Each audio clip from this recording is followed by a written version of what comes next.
Jæja, Ágúst, þá er þessu móti lokið, 7. sætið og hvernig svona horfir þetta við þér þegar þú lítur tilbaka? Ég er náttúrulega númer 1 og 3 bara gríðarlega stoltur af liðinu og stelpunum. Ég er búin að standa sig frábærlega í þessu móti. Þetta er 7. sæti sem er besti árangur sem kvennalandsliðið náð og bættu rauninu sína árangur sem var 8. sæti frá því fyrir 2 árum síðan.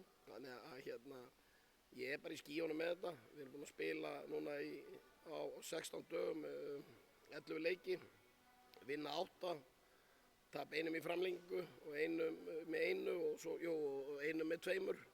Þannig að frammistaðan hjá þessum stelpum er búin að vera frábær.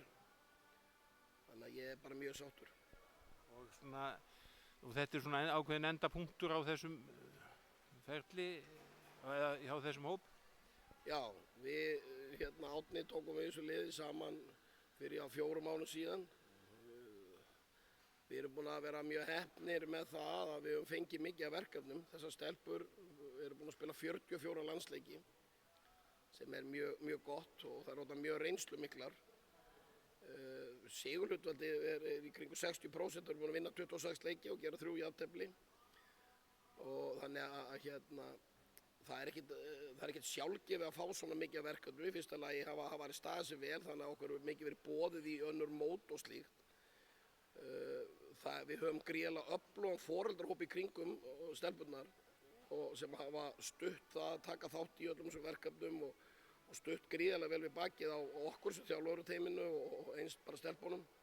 Þannig að það hefur bara svona spilað stórt hlutverk að við höfum náð þessum framförum að við höfum spilað gríðarlega mikið og eins og segja þessi stelpur orðnar feikilega reyndar og nú eru unglingalandsliðin búin hjá þeim en ég er nokkuð sannfærður það að við höfum eftir að sjá ansi margar af þessum stelpum á komandi árum í A-landsliðinu. Einhverjar eru nú þegar komnar þarna inn og það kemur ekki óvart að verði töluvert fleiri sem komi núna á komandi árum því að gæðin í þessum leikmönnum eru gríðarlega mikil og þetta eru mjög metnaðargjarnar stelpur.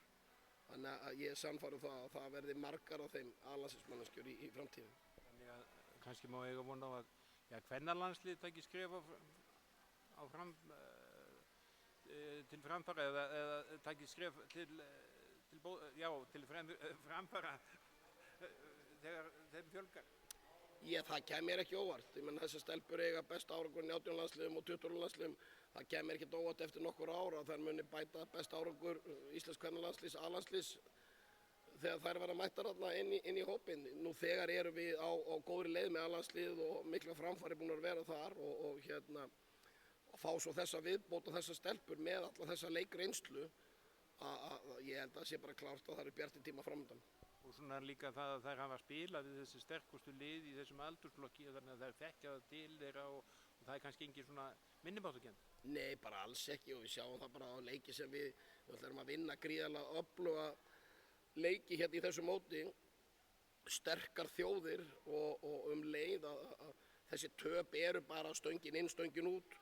Það er ekki eins og við séum að tapa með miklum mun þvert á móti og þannig að þær hafa bætt sig gríðarlega þessar stelpur og bara hafa unnið vel í sínu félagsliðum og ég bara hlakka til að fylgjast með þeim í Ólís-deildinni á komandi tímabili. Bæði sem meðspilari hjá þér og andstæðingar? Já, ég er búinn að spila á móti þessum stelpum og mér er bara þykir vænt þessar stelpur. Ég er búinn að þjálfa það lengi og ég er bara samgleðst þeim þegar þær standa sig vel í íslenska boltan alveg klárlega og auðvitað reyni ég að vinna þegar ég spila á móti þeim en ég bara og meðan að þær eru að bæta sig og hafa gaman að handboltanum þá er ég bara ánægður. Og þú hefur verið með þéttan hóp með þér í þessu, ekki satt? Jú, við erum auðvitað búin að vera með bara gríðarlega öflugt þjálfarateymi með Jóhann Inga Guðmundsson sem markmannsþjálfari sem er einn sá allra besti og gríðarlega faglegur. En það hefur markmannslega verið mjög góð hjá okkur á þessu móti sem dæmi, eins og besta af liðunum.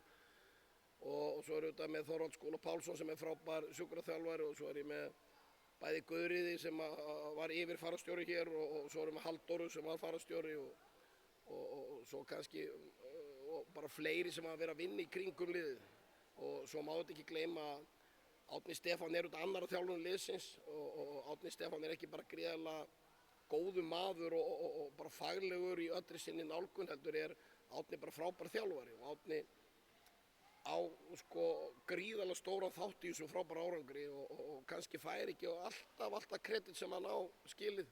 Þannig að starfa með honum frábært, mikill fagmaður og bara hefur mikla þekkingu, þannig að það hefur verið frábært og ég hef bara verið heppinn að starfa með honum og öllu þessu teymi og það bara endurspeglast í bara góðum árangri. Þetta gott lið, gott þjálfarateymi og öll umgjörð í kringum liðið frábær og svo erum við með þéttan og góðan foreldrahóp sem hefur stutt 100% við baki á okkur öllum og við erum bara að uppskera frábæran árangur eftir allt þetta saman.